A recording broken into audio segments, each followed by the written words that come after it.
I wasn't going to originally publish this experiment because it's kind of weird, but I thought, what if you put in oil through a puck of coffee? Could you get any material out that was different? How would it look? So I started by adding the water, and then I add the oil here. So I wanted water to go through first, and it's hot water. So I start pushing it through, and most of the water's on the bottom. And this experiment turned out to be very messy. So I used canola oil, just regular vegetable oil, and everything started to come through okay, and then it was a little out of control.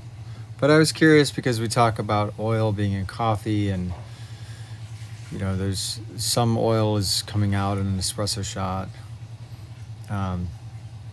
And I was just curious, like, would any oil coming through help? And I tried to separate out, try to give a look at the bottom of what's going on, and it seems like some more water is coming through. I'm not really sure. I was also kind of hopeful the oil could push out the rest of the water that's absorbed by the coffee beans themselves, but I made a mess on my kitchen counter instead. So the oil was kind of hard to push through. As you can see, I'm applying quite a bit of force. It's starting to shake a little bit, and it's getting to the point that it's just like oil gushing out, and there doesn't seem to be much getting dissolved in the oil either. And then I finally pushed it all the way through, and at that point I just kind of gave up. But lucky for you, I didn't drink the shot. I've had oily shots before from other experiments, and they never taste good. So the bottom left here is the first part of the shot, then the top is like the second bit of the shot, and the bottom right is like the third bit of the shot. And the third bit is mostly oil, the first bit is mostly water, and the middle bit is a mix between the two.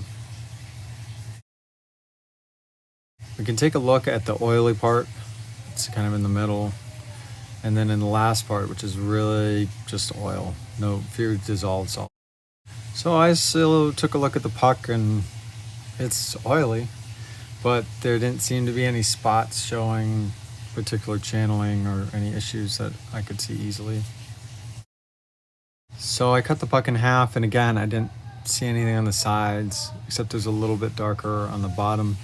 So in this, the top of the puck is on the bottom of the plate, and the bottom of the puck is facing up. So it's a little bit darker, which might indicate a little less optimal extraction or some channeling at the very end, but I'm not really sure. And then of course I added some data here of how much water and coffee I put in and how much oil I put in, as well as the output ratios. And I did measurements on the TDS, but it was kind of garbage. Like I didn't do a measurement on the last part of the shot because it was too oily. It was just oil. So there is some impact to the measurement of oil, but it came out to be pretty high extraction yield for the beginning half. I don't know if I would necessarily attribute that to the oil or not, but I just thought this was something weird that I did, and even though it didn't have the results I thought it would have, I wanted to publish it anyways, because I think there is a great value in publishing weird stuff and publishing stuff that fails a hypothesis.